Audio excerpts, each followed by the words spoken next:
The evening sun was setting behind the Mountain View Hotel as Staff Sergeant James Cooper pulled his dusty black Ford F-150 into the parking lot. The clock on his dashboard showed 8:45 p.m., and his tired eyes felt heavy after driving for 14 straight hours. He had just returned from his third deployment in Afghanistan 2 days ago, and all he wanted now was a quiet room and a comfortable bed. Cooper straightened his service uniform before stepping out of his truck. Even after the long drive, his appearance remained sharp. It was a habit drilled into him during his 10 years in the Special Forces. His combat boots made soft thuds against the pavement as he grabbed his military duffel bag from the back seat. The parking lot was fairly empty, except for a group of motorcycles parked near the entrance, their chrome parts still warm and ticking from a recent ride. The hotel's automatic doors slid open with a gentle whoosh, releasing a blast of cool air-conditioned breeze that was a welcome relief from the warm summer evening. The lobby was impressive, with high ceilings and marble floors that made every footstep echo. A large chandelier hung in the center, casting a warm glow over the space. At the front desk, a young clerk named Jenny, according to her name tag, was organizing some papers. "Good evening, sir. Welcome to Mountain View Hotel." Jenny greeted him with a friendly smile. She looked to be in her early 20s, with blonde hair tied back in a neat ponytail. "Good evening," Cooper replied politely, his voice carrying the slight weariness of his long journey. "I have a reservation under Staff Sergeant James Cooper." As Jenny began typing on her computer, Cooper's trained ears picked up the sound of rowdy laughter coming from outside. Years of combat experience had taught him to always be aware of his surroundings, and something about that laughter made the hairs on the back of his neck stand up. He glanced at the glass doors, his reflection showing a tall, well-built man in his early 30s, with short brown hair and alert green eyes. "Yes, I see your reservation here, Sergeant Cooper," Jenny said, pulling out some forms. "It's for 5 nights, correct? If you could just fill these out for me." The sound of leather boots and gruff voices grew louder as 3 men entered the lobby. They wore leather vests with patches that read Steel Dragons MC, and the strong smell of alcohol followed them inside. Cooper didn't turn around, but in the reflection of the brass elevator doors to his right, he could see them clearly, 3 large men, all with beards and tattoos, stumbling slightly as they walked. Jenny's smile faltered a bit as she noticed the bikers, her hands becoming slightly less steady as she handed Cooper the registration forms. Cooper maintained his calm demeanor, focusing on filling out the paperwork while keeping his situational awareness sharp. He had been in enough dangerous situations to know when trouble was brewing. The tallest of the bikers, a man who must have weighed close to 300 pounds, nudged one of his friends and pointed at Cooper's uniform. They whispered something and snickered, their voices carrying just enough for Cooper to hear bits of their conversation. "Look at this guy, plain soldier. Probably just pushes papers all day. Bet he's never seen real action." Cooper continued filling out his forms, his pen moving steadily across the paper. He had learned long ago that not every provocation needed a response. As a Green Beret and a combat instructor, he had faced far worse than a few drunk bikers. Still, his mind was already analyzing the situation, noting exits, potential weapons, and the positions of everyone in the lobby. It wasn't paranoia, it was training. Jenny looked nervously between Cooper and the bikers, her hand inching toward the phone at her desk. The tension in the lobby was building like a thunderstorm about to break. Cooper could feel the bikers moving closer, their reflections growing larger in the elevator doors. He knew the next few moments would determine whether this would be a quiet night or something else entirely. The largest biker, who his friends called Tank, moved closer to the front desk. His heavy boots scraped against the marble floor as he purposely bumped into Cooper's right shoulder. The impact wasn't enough to knock Cooper off balance, but it was clearly meant as a challenge. Jenny, the desk clerk, froze mid-sentence while handling Cooper's room key. "Oops, sorry there, soldier boy," Tank said with fake sincerity, alcohol heavy on his breath. His 2 friends, a skinny man with a snake tattoo on his neck and a shorter, muscular guy with a shaved head, snickered behind him. "Didn't see you standing there in that costume." Cooper took a slow, measured breath. He had dealt with similar situations before, both as a soldier and as an instructor. Without turning around, he continued filling out the registration form, his handwriting remaining steady and neat. This seemed to irritate Tank even more. "Hey, I'm talking to you," Tank growled, taking another step closer. What's wrong? They don't teach you manners in the army?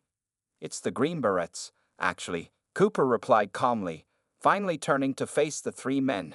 His movement was smooth and controlled, nothing aggressive about it, but something in his steady gaze made Snake Tattoo take a small step back. And yes, they taught us manners. They also taught us a lot of other things.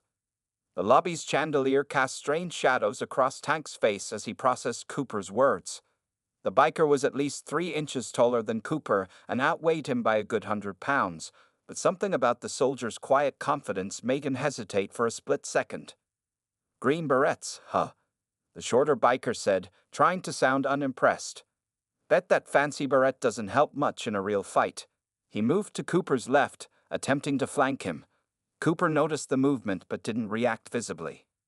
Jenny's trembling fingers finally found the phone under the desk. "I'm calling security," she announced, her voice shaking slightly but determined. "No need for that just yet," Tank said, spreading his arms wide in an exaggerated gesture that brought him even closer to Cooper. "We're just having a friendly conversation with our military friend here, teaching him some real-world lessons." Cooper remained still, but his mind was racing through scenarios. He noted that Tank favored his right side, probably from an old injury. The skinny one with the snake tattoo kept shifting his weight nervously. He wasn't a real fighter, just trying to look tough. The shorter one was the most dangerous, showing signs of actual boxing training in his stance.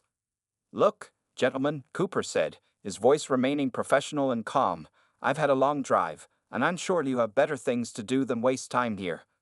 Why don't we all just go our separate ways?" This reasonable response seemed to enrage Tank even more. "You hear that, boys?" he sneered, looking at his friends. "The soldier thinks he's too good to hang out with us. Maybe we should show him how we treat stuck-up military types in our town." The tension in the lobby had reached a breaking point. Jenny was now openly dialing security, her hands shaking. The shorter biker had moved completely to Cooper's left side, while Snake Tattoo edged toward his right. Tank stood directly in front of him, his alcohol-flushed face twisted in an ugly grin. Cooper's combat-trained mind had already mapped out 12 different ways this confrontation could go, and none of them ended well for the bikers. Still, he made one last attempt at peace. "This is your last warning," he said quietly, his green eyes locked onto Tank's bloodshot ones. "Walk away now, and we can all forget this happened." Tank's response was to crack his knuckles loudly, the sound echoing off the marble walls. "Or what, soldier boy? You gonna show us some of those special forces moves?" In the distance, Cooper could hear the elevator ding, signaling the arrival of hotel security. But he knew they wouldn't get here in time to prevent what was about to happen. Tank's right hand was already clenching into a fist, and the shorter biker was shifting his weight to attack stance. The storm was about to break. Tank's fist came swinging through the air like a wrecking ball, aimed straight at Cooper's face. To the casual observer, it might have seemed like a powerful punch, but to Cooper's trained eyes, it was almost laughably slow and telegraphed. Years of combat training took over automatically. Cooper shifted his weight slightly to the right, letting Tank's fist brush past his left ear. The big biker's momentum carried him forward, exactly as Cooper had anticipated. In one fluid motion, Cooper grabbed Tank's extended arm and used the man's own forward energy against him. Before anyone could blink, Tank found himself face down on the marble floor, his arm locked behind his back in a perfect joint manipulation hold. "What the?" Tank started to say, but Cooper applied just enough pressure to make him go quiet. The shorter biker, the one with boxing experience, moved in quickly with a more skilled approach. He threw a quick combination: jab, cross, hook. But Cooper had trained with professional fighters in the military. While still maintaining control of Tank with one hand, he blocked and evaded each punch with minimal movement. Snake Tattoo, seeing his friends in trouble, reached behind his back and pulled out a switchblade. The sound of the blade clicking open echoed through the lobby. Jenny screamed from behind the desk. "Drop the knife," Cooper said calmly, his voice carrying the kind of authority that came from facing real combat situations. "You really don't want to escalate this further." Snake Tattoo didn't listen. He lunged forward with the knife, aiming for Cooper's midsection. But Cooper had disarmed countless attackers during his Special Forces training. He released his hold on Tank just long enough to grab Snake Tattoo's wrist with his free hand. A quick twist, accompanied by a sharp cracking sound, and the knife clattered to the floor. The boxer tried to take advantage of this moment, throwing another punch at Cooper's head. Cooper ducked smoothly under the attack while simultaneously sweeping Snake Tattoo's legs out from under him. The skinny biker went down hard, clutching his wrist and moaning. Tank had started to get up, but Cooper dropped his knee onto the big man's back, pinning him down again. The boxer, now realizing he was the only one left standing, backed away slowly with his hands raised. "Look, man, we don't want any trouble," the boxer said, his earlier bravado completely gone. "That's funny," Cooper replied, still maintaining perfect control over Tank. "It seemed like trouble was exactly what you wanted a few minutes ago." The sound of running footsteps announced the arrival of hotel security. Two men in black uniforms who burst into the lobby with their hands on their radio units.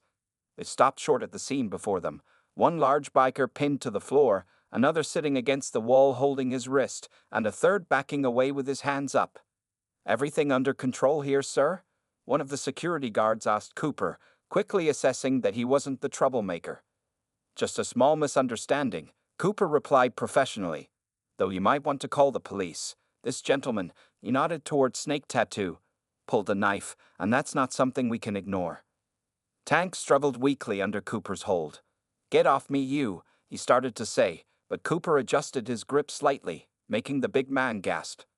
"I'm going to let you up now," Cooper said quietly so only Tank could hear him. "And when I do, you're going to sit quietly and wait for the police. Because if you don't, I'll be forced to demonstrate some of the other things they taught me in those fancy green berets. Understand?" Tank nodded quickly, the fight completely gone from him. Cooper could feel the man's racing pulse starting to slow down as the adrenaline wore off and was replaced by the sobering realization of his situation. Jenny was already on the phone with the police, her voice much steadier now that the danger had passed. The lobby's chandelier continued to shine peacefully overhead, its light glinting off the abandoned switchblade on the marble floor. A reminder of how quickly things could have turned deadly if Cooper hadn't been trained to handle such situations. The police arrived within 5 minutes, their red and blue lights flashing through the hotel's glass doors. 2 officers entered the lobby first, followed by their sergeant. They found Cooper standing calmly near the front desk while the hotel security guards watched over the 3 bikers. Tank sat on a decorative bench, looking deflated. Snake Tattoo was still nursing his wrist, and the boxer stood quietly in the corner. "I'm Sergeant Martinez," the police sergeant introduced himself, taking in the scene. "Who wants to tell me what happened here?" Jenny spoke up first from behind the desk. "I saw everything," she said, her confidence returning. "These 3 men were harassing our guest, Sergeant Cooper. They started the fight, and one of them pulled a knife." She pointed to the switchblade that security had secured on the front desk. Sergeant Martinez turned to Cooper, who stood straight but relaxed in his military uniform. "Sir, would you like to press charges?"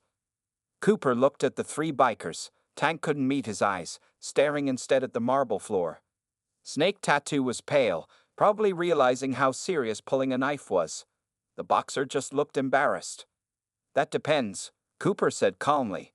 "If these gentlemen are willing to apologize and promise to rethink their choices in the future, I'm willing to be lenient about the assault. However," he paused, looking directly at Snake Tattoo, "the knife is a different matter.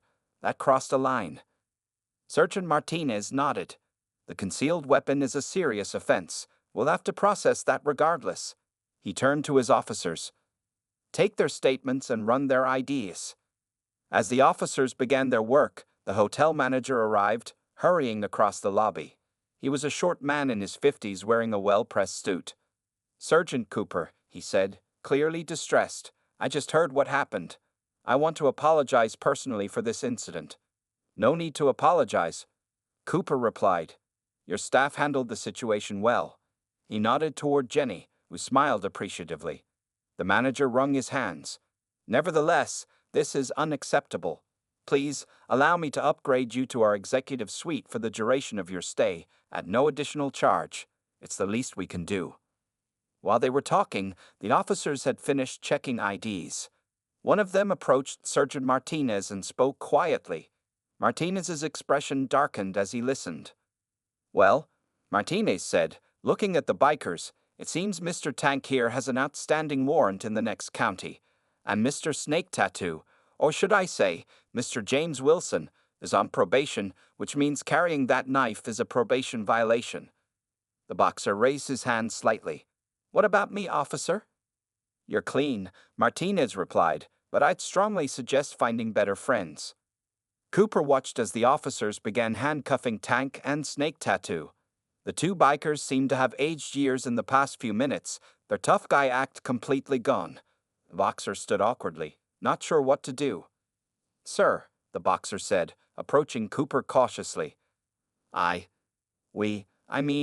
sorry about all this. We were drunk and stupid, and he trailed off, looking ashamed. Cooper nodded. Learn from it, he said simply, and maybe help your friends make better choices when they get out. The hotel manager stepped forward again. Sergeant Cooper, if you'll follow me, I'll have someone bring your bags to your new room, unless the police need anything else.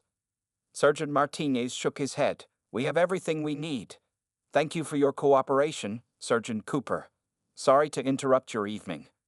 As the police led Tank and Snake Tattoo away, Cooper could hear Tank muttering, I can't believe one guy took us all down.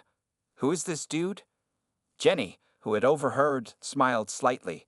If you had bothered to look at his service patches, she said, just loud enough for them to hear, you would have seen he's not just any soldier. He's a Special Forces combat instructor. You guys literally picked a fight with someone who teaches other elite soldiers how to fight. The hotel manager personally escorted Cooper to the executive suite on the top floor. As they rode the elevator, Cooper could still feel the lingering tension in his muscles from the confrontation. It wasn't from physical exertion.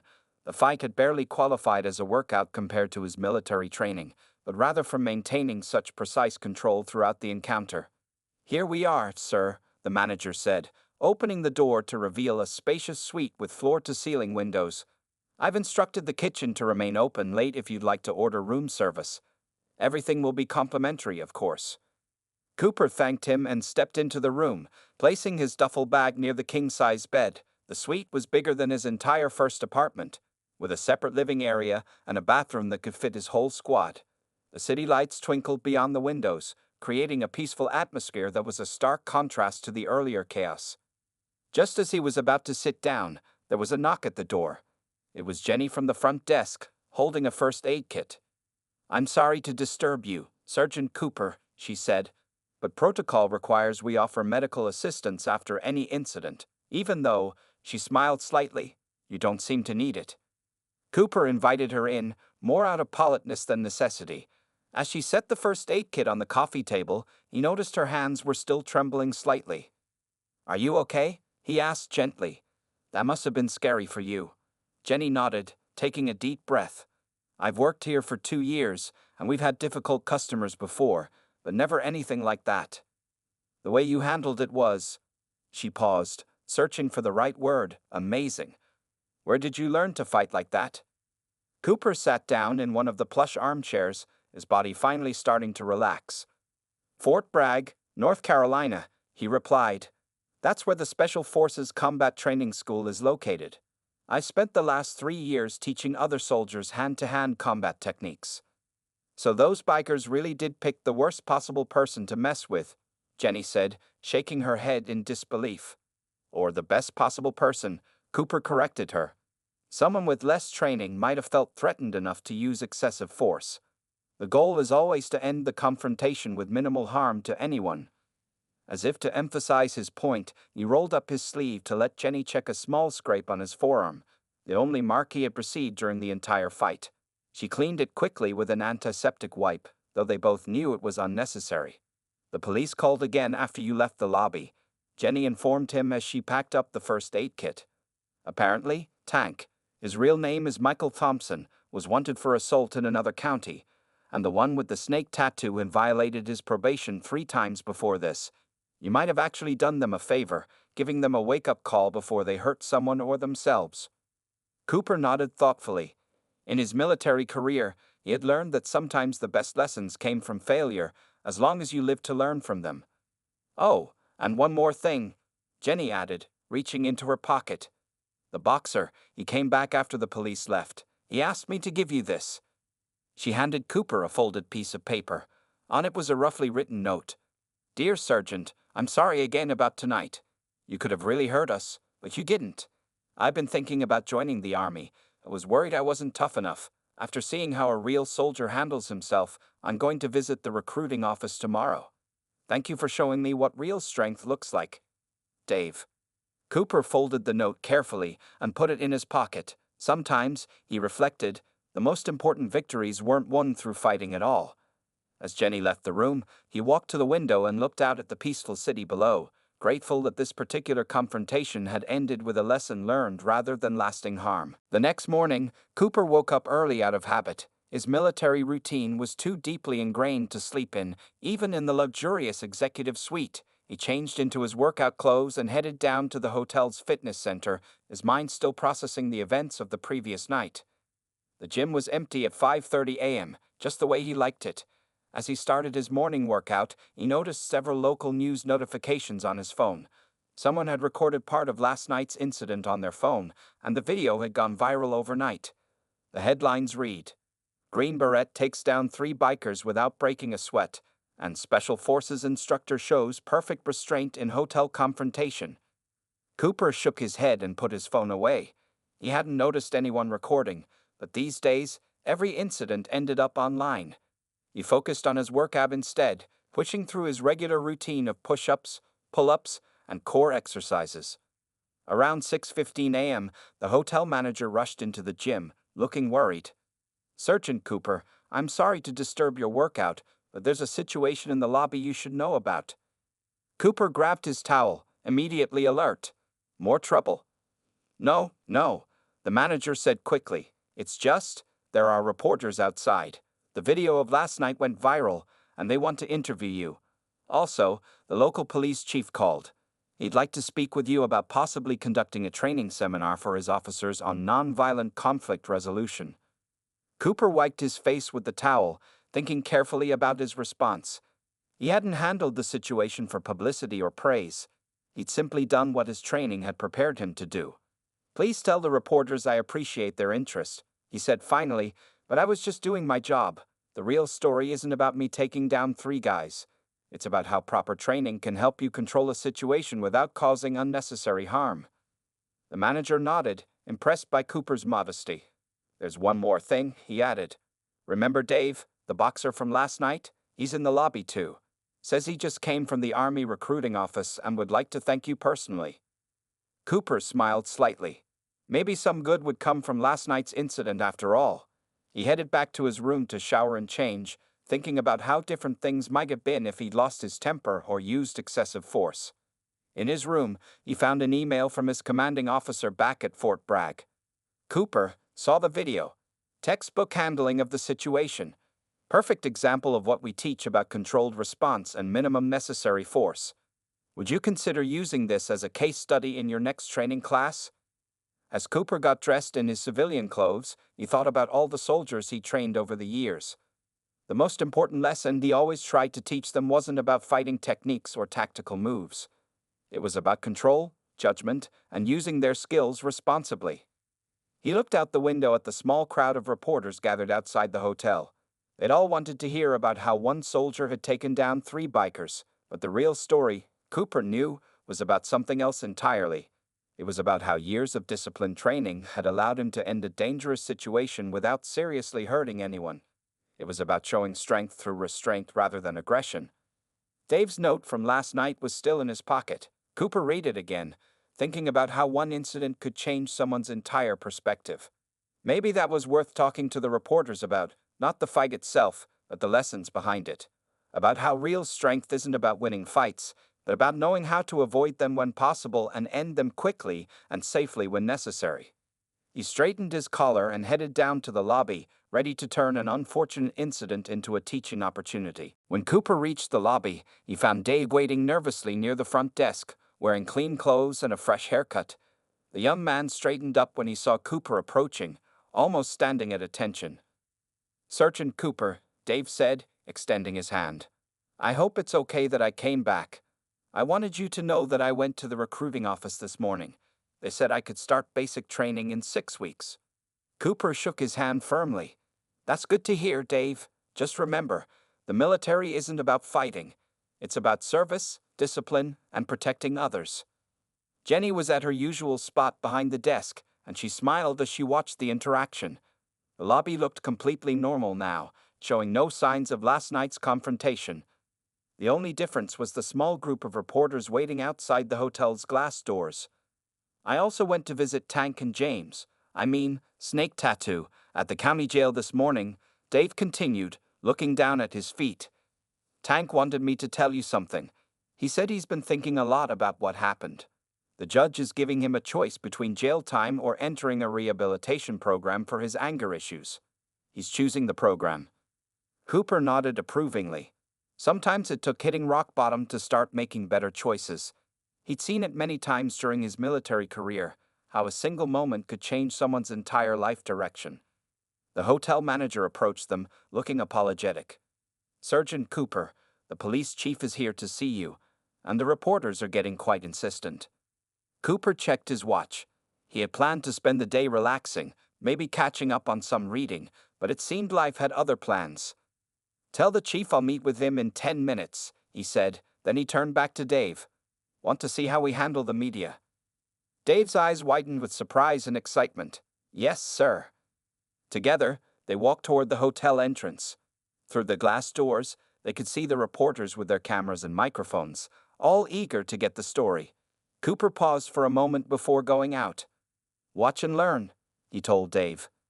This is another kind of combat situation. The key is to stay calm, stick to the truth, and remember why you're there. As they stepped outside, camera flashes went off, and reporters started calling out questions. Sergeant Cooper, how did you take down 3 bikers by yourself? Were you afraid when they pulled the knife? Did your Special Forces training prepare you for this? Cooper raised his hand calmly, and the crowd quieted down. Last night's incident wasn't about fighting, he began. It was about training, discipline, and making the right choices under pressure. The real story isn't how one person handled 3 attackers. It's about how proper training can help you control a situation without causing unnecessary harm. He gestured to Dave. This is Dave. He was there last night, and this morning he enlisted in the army. Not because he saw some impressive fighting moves, but because he learned what real strength looks like. Dave stepped forward nervously. Sergeant Cooper could have really hurt us, he told the reporters. Instead, he showed us what a real professional looks like. He taught us a lesson without putting anyone in the hospital. The reporters scribbled notes furiously as Cooper continued. The military taught me that our greatest strength isn't in our ability to harm others, but in our ability to protect them, sometimes even from themselves. Last night wasn't about winning a fight, it was about ending one safely. As the reporters asked more questions, Jenny watched from inside the lobby. She noticed how Cooper kept steering the conversation away from the violence and toward the lessons learned. Even now, he was teaching, not just Dave or the reporters, but anyone who would see their story. 6 months later, Cooper returned to the Mountain View Hotel. He hadn't planned to come back, but the local police department had invited him to conduct a weekend training seminar on nonviolent conflict resolution. As his truck pulled into the parking lot, he couldn't help but smile at how much had changed since that eventful night. The hotel lobby looked exactly the same. The marble floors still gleamed, and the chandelier still cast its warm glow over everything. Jenny was still at the front desk, and her face lit up when she recognized him. Sergeant Cooper. We were hoping you'd stay with us again, she said, already reaching for a key card. The executive suite is ready for you. Just Cooper now, actually, he replied with a smile. I retired from active duty last month.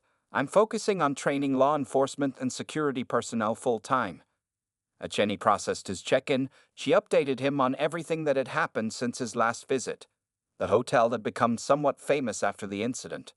Some guests even requested to see the spot where it all happened, like it was a tourist attraction. Oh, and you'll never believe who works here now, Jenny said, grinning. She pointed toward the entrance, where a familiar face in a security uniform was doing his rounds.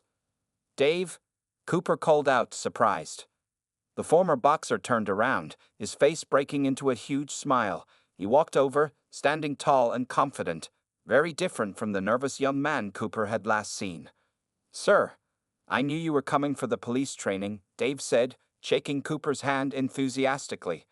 "I just finished my military service last month. The hotel manager offered me a job as head of security while I attend college on the GI Bill."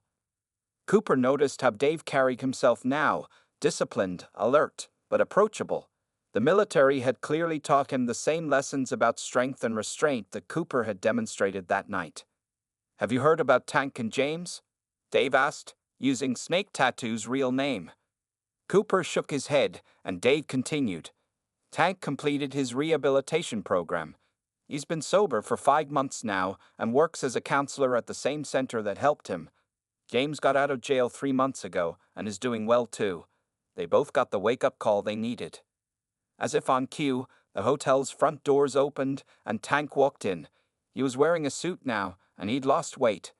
He stopped short when he saw Cooper, then walked over with purpose. "I was hoping to catch you," Tank said, extending his hand.